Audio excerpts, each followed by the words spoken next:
पहला क्वेश्चन मैं लिखता हूं. Suppose there is a cell.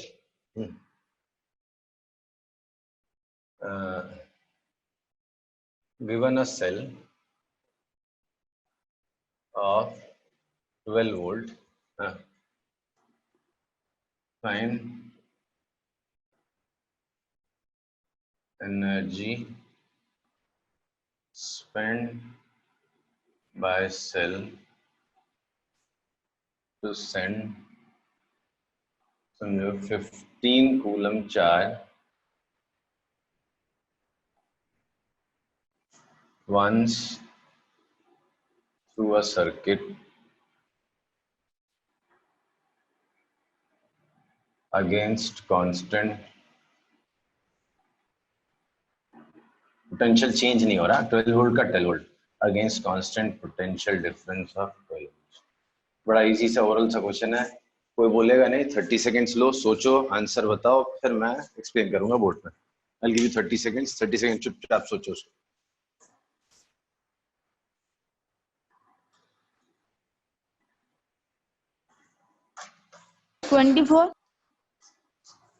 बेटा थोड़ा सा सोच लो, फिर उसके बाद. Sir 180. 180 is correct answer. Unit क्या है? यूनिट क्या है? जूल्स. वर्क, एनर्जी की बात हो रही है. सी पोटेंशियल डिफरेंस अगर आपको याद हो is work done per unit charge. ये पोटेंशियल आप टोटल जो मेंटेन किए हो, सॉरी, दैट इज 12 वोल्ट आपने मेंटेन किया हो. कर लो पहले, पूरा बजा लो माइक वाइक, तबला वबला बजा लो सब लोग. जैसे हो जाए म्यूट कर लिया करो यार, स्पीकर मेरे कान पे है. तो 12 वोल्ट का पोटेंशियल डिफरेंस है and charge which it sends is 15 coulomb. 15 coulomb charge उसने सेंड किया है. What I want is energy spent for work done. अरे किसका माइक है बेटा? म्यूट कर लो.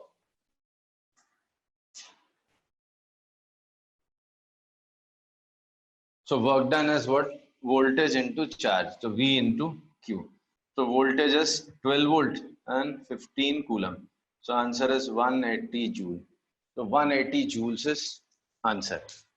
Clear? So 180 joule energy is spent by 12 volt cell to send 15 coulomb charge through the circuit. Clear? Okay. Yes sir. Mute कर लो वापस से ना. Next question देता हूं. ठीक, क्वेश्चन क्या था? एक सेल है आपका, कितने वोल्ट का? 12 वोल्ट का. हाँ, ये सिंबल है सेल का. 12 वोल्ट का सेल है. हाँ, सिंबल बताना भूल गया मैं, सॉरी. सेल का this is symbol of cell. जैसे आपने ऐसा बनाया था ना, ये ऐसा बनाया था, ये पॉजिटिव था, ये नेगेटिव था. इसी को सर्किट में जब मैं सिंबलिक फॉर्म में सिंबल यूज करूंगा तो ये सिंबल होता है. ये पॉजिटिव टर्मिनल है और ये नेगेटिव टर्मिनल है.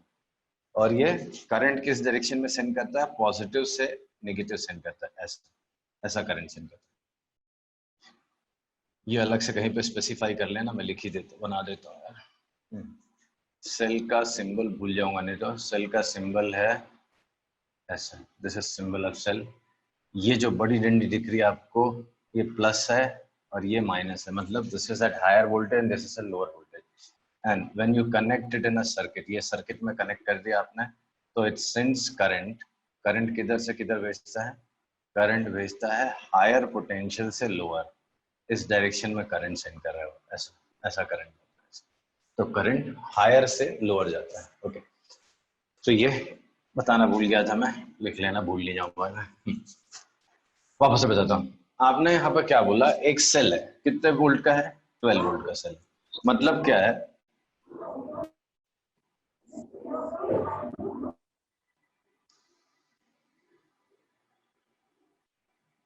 मतलब क्या है? ये दो पॉइंट्स हैं सेल के, इन दोनों के बीच में पोटेंशियल डिफरेंस 12 वोल्ट है. मतलब क्या?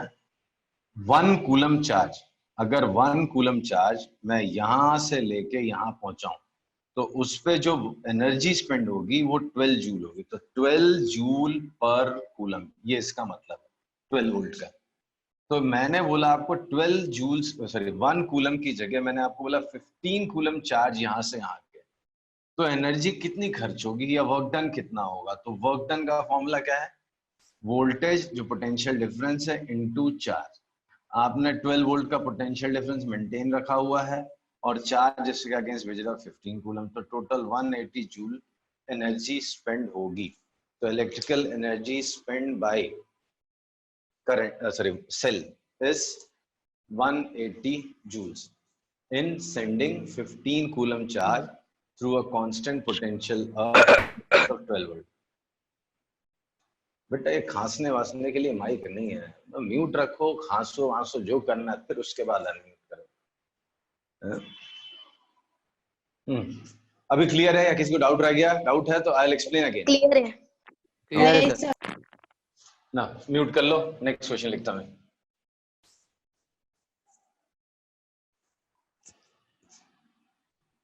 A cell of 8 volt spends 96 joules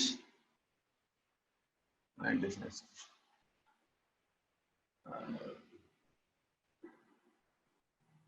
128 joules energy and sending some electrons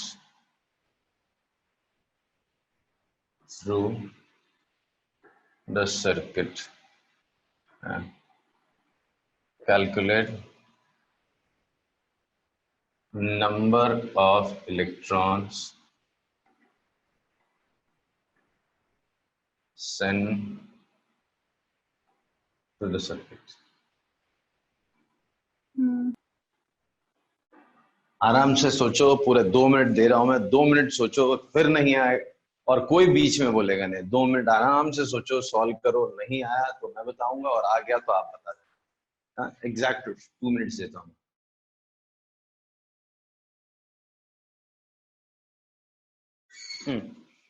ना से किसको आया था आंसर? बताओ कितना आंसर? सर मुझे 1024 कॉलम। 1024 हाँ 1024 1024 अरे क्या निकाला है तुम लोगों ने? 10.24 16 क्या? 16 कुछ तो सही है। 16 क्या है? 16 कूलम चार्ज है, लेकिन मैंने नंबर ऑफ इलेक्ट्रॉन्स पूछे हैं, कितने इलेक्ट्रॉन्स भेजे गए होंगे? 16 इलेक्ट्रॉन। That sir 16 coulomb. 1024। अरे वो तो बिल्कुल गलत है। 1024 electrons। कुछ है ही नहीं है बेटा, 1024 कुछ नहीं है। ना I'll explain। अभी सब शांत हो जाओ, किसी को नहीं आया। सी है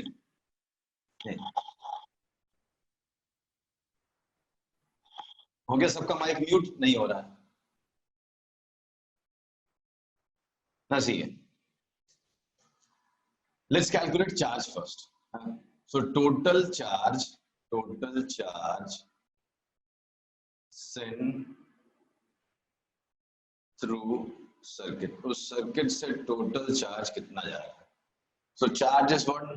हमारे पास फॉर्मूला क्या है वोल्टेज का? Energy spend per unit charge. तो चार्ज कितना हो गया? Total energy spend by potential difference. Total energy spend is 128, potential difference 8 volt का मेंटेन किया। तो 16 कूलम चार्ज सेंड किया हमने। कितना चार्ज सेंड किया? 16 कूलम। अब सवाल आता है how many electrons were sent? Electrons कितने भेजे गए थे, right? So what is charge on 1 electron? एक इलेक्ट्रॉन पे चार्ज कितना होता है? 1.6 into 10 raised to minus 19. हाँ, तो charge on 1 electron is 1.6 into 10 raised to minus 19.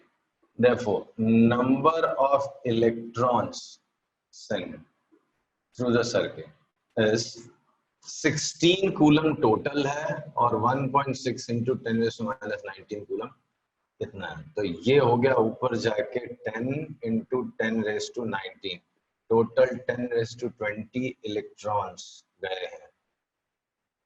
Electrons तो कितने इलेक्ट्रॉन्स ट्रांसफर हुए हैं? 10 raised to 20 electrons were sent through the circuit और 30 सेकंड्स लो, बिना आवाज निकाले सोचो, फिर जिसको नहीं आया वो मेरे से पूछो, मैं वापस एक्सप्लेन करूँ।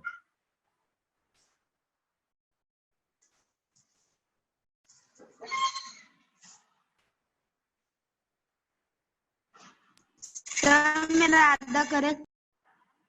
आधा करेक्ट हो गया बेटा, मैंने आधी ताली बजा दी। अभी क्या करने का है बेटा? रुको ना थोड़ा, मैं बोल रहा हूँ, समझा रहा हूँ।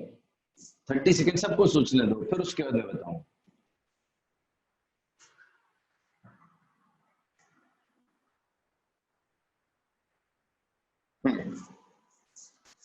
एक बात समझे, this is online class, don't make it difficult for me. जब मैं बोलता हूँ सब शांत रहो थोड़ी देर, तो आपको सबको सोचना है, फिर उसके बाद आप, जब मैं बोलूंगा तभी आप एक एक करके बोलो।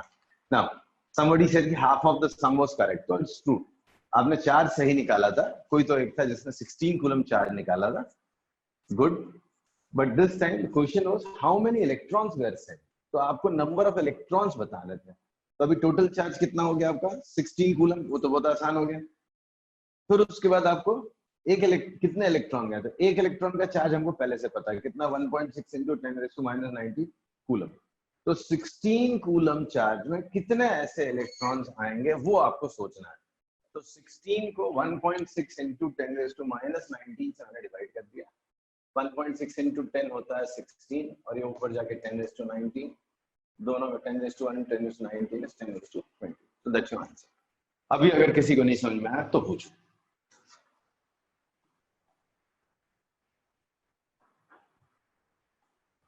ओके, तो सबको समझ में आ गया ना? एक और क्वेश्चन देता हूं मैं।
तो क्वेश्चन फिर से रिपीट कर देता हूं।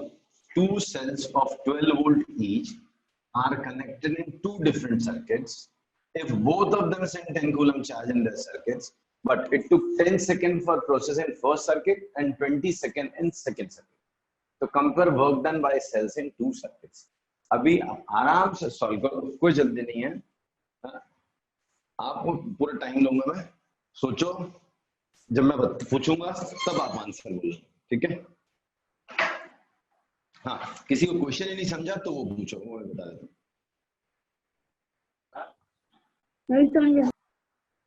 ठीक है, देखो, दो सेल आप मार्केट से लेके आए, कितने के हैं? दोनों 12 वोल्ट के। एक लगाया एक सर्किट में एक लगाया, दूसरे सर्किट में दूसरा लगाया, ठीक है? ये भी 12 वोल्ट का, ये भी 12 वोल्ट का। इसमें क्या किया आपने? 10 सेकेंड्स में 10 कूलम चार्ज भेजा, और इसमें बहुत धीरे धीरे भेजा, 20 सेकेंड्स लगे आपको सेम चार्ज 10 कूलम चार्ज भेजा। इसमें वही काम कम टाइम में हुआ, इसमें वही काम ज्यादा टाइम में हुआ। इट्स समथिंग लाइक दो लोग हैं, ये 2 स्टोरी बिल्डिंग है, ये सीढ़ियां स्टेयर्स हैं, एक आदमी यहां से शुरू करता है 10 सेकंड में ऊपर पहुंच गया, और दूसरे एग्जाम्पल में वही दूसरे आदमी को 20 सेकंड लगा ऊपर पहुंचने के लिए। तो ऐसा कुछ कंपैरिजन दिया हुआ है। दो सेल्स है, दोनों 12 वोल्ट के, एक दोनों 10 कूलम चार्ज अपने अपने सर्किट में दे रहे हैं, एक 10 सेकंड में दे रहा है, एक 20 सेकंड में दे रहा है। तो आपको कंपेयर करना है दोनों में वर्क डन कैसा। Compare the work done by the two cells in their respective circuits.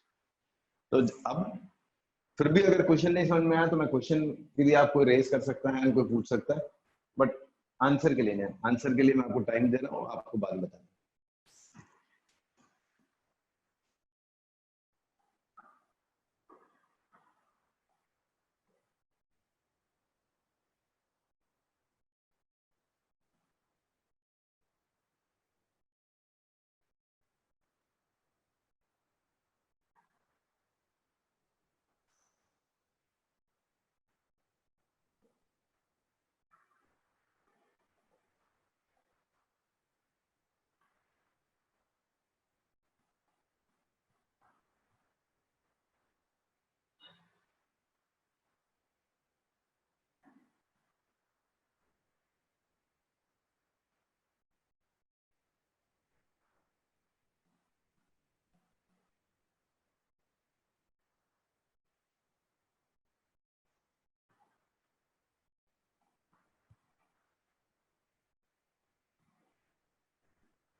अब बताओ अगर किसी को आंसर आया तो।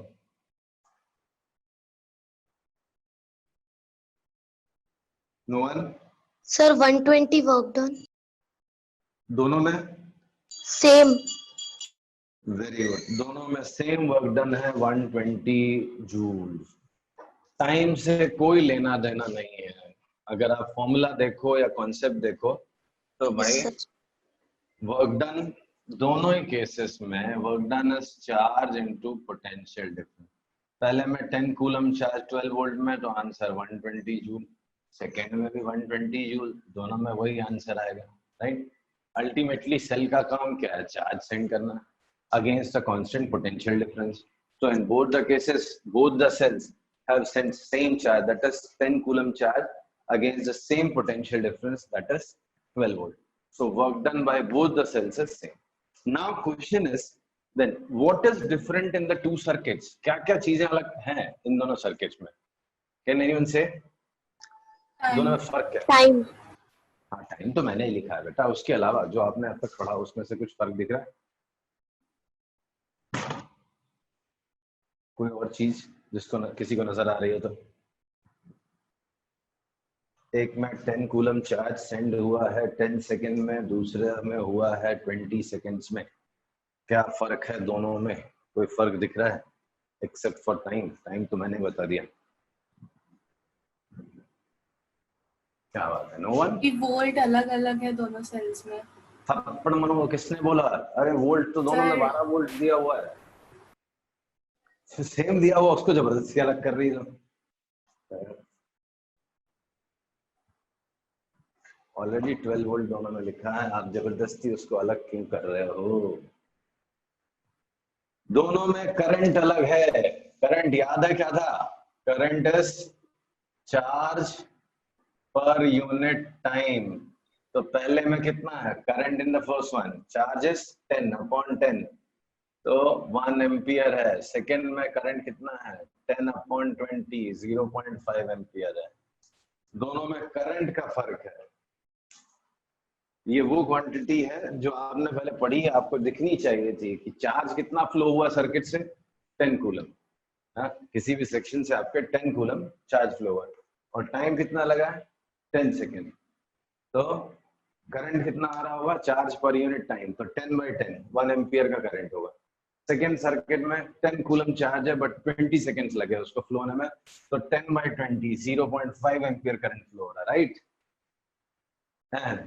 एक और चीज अलग है दोनों में, इलेक्ट्रिकल पावर, बट ये हम पढ़ेंगे आगे टॉपिक्स में। Electrical power delivered by cell in first circuit is more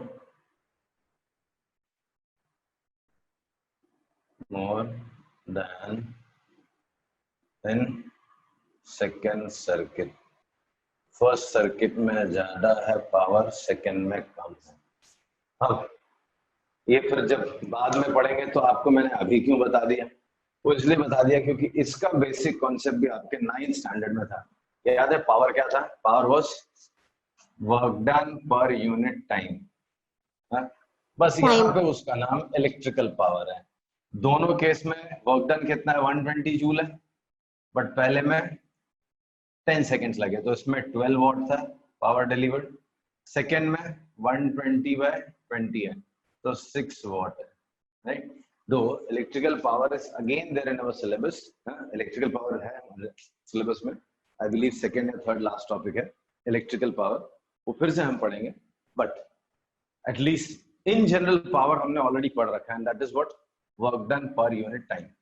तो दोनों में वर्क डन सेम है, बस इसमें टाइम कम लगा। तो पहले में power delivered by the cell is more and second में power delivered by the circuit is sorry cell is less. बाकी वर्क डन अगर कोई पूछे तो वर्क डन दोनों में सेम है। क्यों सेम है? Because same charge is sent in both of them against same potential difference. Clear है? तो that's all about cell. Prove करता हूं मैं, इतना ही है सेल के बारे में। अभी बाकी कंपोनेंट्स पढ़ते हैं। तो this was your first component which will be used in a circuit. Now second is battery. Second is battery. Many people mix up cell with battery. Battery is little different from cell. अगर आप technical definition देखने जाओगे तो वो same ही है, वो भी source of electrical energy. बस फर्क क्या है दोनों में? Battery is combination of cells. ऐसे सेल्स को ज्वाइन, मोर टू और more than two cells when combined in such a way that their voltages get added. एक का प्लस दूसरे के माइनस, फिर एक का प्लस दूसरे के माइनस, ऐसे कनेक्ट किया। तो ऐसा जब कनेक्ट करते हैं तो ये जो बन गई चीज, इसको बोलते हैं बैटरी, राइट। तो battery is what? Combination of cells connected suitably. अब इसको बैटरी कोई नहीं बोलता, ये बैटरी नहीं कहेंगे हम, इसका नेगेटिव इसके नेगेटिव कनेक्टेड ऐसे नहीं। तो बैटरी में usually the cells are connected in such a way that positive terminal of one cell is connected to negative of the other, right? So we can call it combination of cell, but suitable combination of cell, right? ऐसा ही नहीं कुछ भी उठा के कहीं भी जोड़ दिया, right? होना क्या चाहिए? Positive terminal of one of the cells is connected to negative terminal of the other cell. तो ये जो combination बनता है उसको बोलते हैं बैटरी, ठीक है। नेक्स्ट आता है रेजिस्टर। ये वापस से बड़ा डिटेल में हम डिस्कस करेंगे after Ohm's law. Ohm's law पढ़ने के बाद, इसके बाद हम ओम्स लॉ पढ़ेंगे। ओम्स लॉ के बाद रेजिस्टेंस, ये रेजिस्टर बहुत डिटेल में पढ़ेंगे। फिलहाल आपको मैं इतना बोल दूं, सेल क्या करता था? इलेक्ट्रिकल एनर्जी देता था। ये इलेक्ट्रिकल एनर्जी खर्च कहाँ होनी है? रेजिस्टर के अंदर होनी है। अभी के लिए इतना बोल देता हूँ, बाकी और भी चीजें होती हैं। तो फिलहाल मैं इतना बोल दूं, electrical energy is consumed or converted by resistor, और समझो converted to other forms, mostly heat। इसको हम कहते हैं रेजिस्टर। बाकी डिटेल में बाद में बताता हूँ, अभी आपको ज्यादा इसमें घुस जाएंगे अपन तो बाकी टॉपिक छूट जाएंगे। तो रेजिस्टर डिटेल में बाद बताता हूँ मैं क्या होता है, बट फॉर नाउ आप समझ लो रेजिस्टर क्या है। एक सर्किट में सेल है जो एनर्जी देता है और जो एनर्जी कंज्यूम करता है, समझ लो वो रेजिस्टर है। ये एनर्जी देगा किसको? 1 कूलम को, और ये उस 1 कूलम की एनर्जी ले लेगा, राइट। उसको या तो हीट में कन्वर्ट करेगा या लाइट में कन्वर्ट करेगा, एज इन बल्ब, या कुछ तो करेगा, राइट। सो रेजिस्टर क्या है? Resistor is a device for now जो एनर्जी कंज्यूम करता है एक सर्किट में। Who supplies the energy in the circuit? Cell supplies the energy in the circuit, and who consumes the energy in the circuit? It's resistor which consumes resistor, right? So for now आप इसको समझ लो, device which consumes electrical energy, and this is symbol of cell, sorry, symbol for resistor, right? तो ये है resistor का symbol, right? Then आपके पास अलग अलग टाइप के रेजिस्टर्स आते हैं। एक होता है वेरिएबल रेजिस्टर, वेरिएबल रेजिस्टर, ये शायद आपको लैब में देखने ना मिले, ये बहुत सारे मिल जाएंगे। तो वेरिएबल रेजिस्टर क्या होता है, जिसका रेजिस्टेंस हम सूटेबल एडजस्टमेंट करके चेंज कर सकते हैं, और ये उसका सिंबल होता है। ये एरो लगा देते हैं विच सेज कि इट्स रेजिस्टेंस, उसका कुछ वैल्यू होता है, वो बाद में डिस्कस करेंगे, उसको हम चेंज कर सकते हैं, राइट? ये आपको देखने लैब में खूब मिलेगा, rheostat. Rheostat is again a kind of variable resistor, but इसमें हम स्लाइडर यूज करते हैं। एक ऐसी कॉइल रहती है, अगर आप लैब में जाओगे ना, सबसे पहले अपने टीचर को बोलना मेरे को रियोस्टैट दिखाओ, ये सिंबल है इसका। वो कुछ ऐसा होता है, देखो एक सिरामिक का पाइप जैसा होता है, और इसमें ऐसे वायर, एक रेजिस्टर वायर होती है, भी ऐसा बहुत ज्यादा अभी नहीं समझेगा, आपको धीरे धीरे समझेगा, ऐसा रहता है। और इसमें एक कनेक्शन ऐसे रहते हैं, ऐसा एक स्लाइडर रहता है। वो स्लाइडर जैसे आप मूव करते हो ना, तो जो रेजिस्टेंस यूज हो रहा है उसकी वैल्यू चेंज होती जाती है, तो इसको बोलते हैं रियोस्टैट। अभी आपको ज्यादा नहीं समझेगा ये, क्यों? ये लैब में जाके समझेगा, और जब ये टॉपिक हम अच्छे से पढ़ लेंगे तब आपको समझेगा। जब रेजिस्टेंस और रेजिस्टर डिटेल में पढ़ेंगे, then you will understand what is rheostat, right? तो ये हो गया आपका रियोस्टैट। देन सर्किट में कनेक्टिंग वायर्स यूज होती हैं, कनेक्टिंग वायर्स यूज होते हैं। एज आई सेड कि इलेक्ट्रिक सर्किट क्या है, continuous closed path of electric current.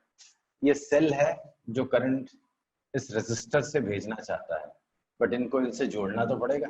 तो ये जो जोड़ने के लिए जो लाइंस दिखती है ना आपको, ये ऐसी लाइन दी है, ये लाइन ही एक्चुअली आपकी ये कनेक्टिंग वायर्स है। तो ये आपकी कनेक्टिंग वायर है, ये आपकी कनेक्टिंग वायर है। जब आप लैब में जाओगे, एक्सपेरिमेंट्स करोगे, तो usually these are made up of copper.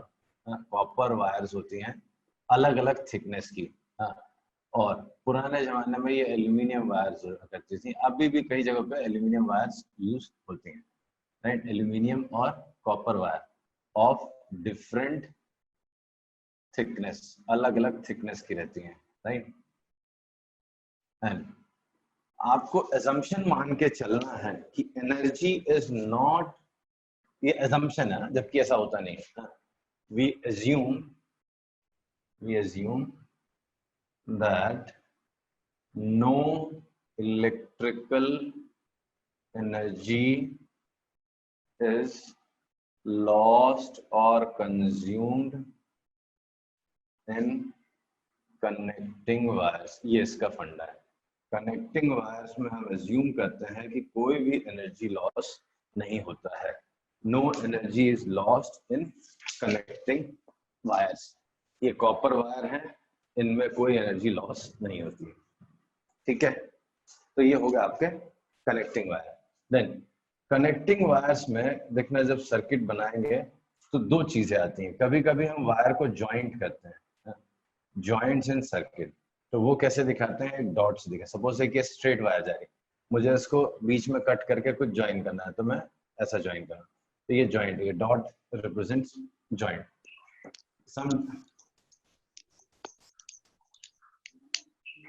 किसने अपने माइक के दरवाजे खोल लिए बेटा बिना मतलब के? म्यूट रखो माइक है। सो this is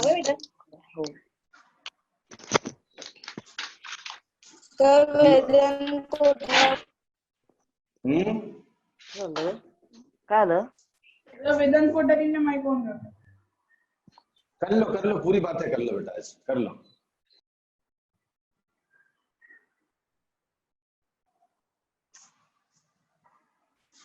So this is joined in electrical circuit. Then next is crossing wires without joint. कभी कभी सर्किट ड्राइंग में crossing wire without joint, joint के बिना अगर आपको वायर क्रॉस दिखानी है, जैसे ये तो जॉइंट हो गया, राइट? ये जॉइंट ऐसे वायर ज्वाइन करके आगे भी भेज सकता हूँ। बट कभी कभी क्या होगा, एक इलेक्ट्रिकल सर्किट में मुझे वायर क्रॉस दिखा करनी है, एक वायर दूसरी वायर को क्रॉस कर रही होगी, बट उसमें दोनों में कनेक्शंस नहीं होंगे, ज्वाइंट नहीं होगा, तो उसके लिए ये सिंबल यूज होता है। ये एक वायर जा रही है और ये एक दूसरी वायर है, इस पे ज्वाइन नहीं करनी है, तो मैं ऐसा दिखाता हूँ। तो ये इसका मतलब है कि ये उसके ऊपर से जा रही है, ऊपर से जा रही है मतलब बेसिकली दोनों में कोई कनेक्शंस नहीं है। सो this is crossing wires without joint. ठीक है, फिर इसमें दो स्विचेस का बड़ा इंपॉर्टेंट रोल होता है सर्किट में। स्विच दो टाइप के आपको लैब में स्विचेस मिलेंगी। एक होती है प्लग की, बोलते हैं प्लग की, इसका सिंबल होता है ऐसा, ये होता है। ये क्या डिस्क्रिप्शन करता है, ओपन स्टेट में, मतलब अभी ऑन नहीं है, ऑफ है, इसको बोलते हैं ओपन स्टेट। तो ओपन स्टेट मतलब अगर आप देखोगे ना ऐसा लैब में, तो एक प्लास्टिक का बेस रहता है, ये ब्लैक कलर का प्लास्टिक का बेस होगा, और ये ऐसे ब्रास या ब्रॉन्ज का दो पीसेस लगे होते हैं ऐसे, इनके बीच में आपको कनेक्शन दिख रहा है नहीं, एक प्लग की आती है, उसको इसके अंदर इंसर्ट कर देते हैं। तो जब इसके अंदर इंसर्ट कर देते हैं तो वो ऑन हो जाता है। अभी इसके अंदर कुछ नहीं डला हुआ है तो वो बंद है।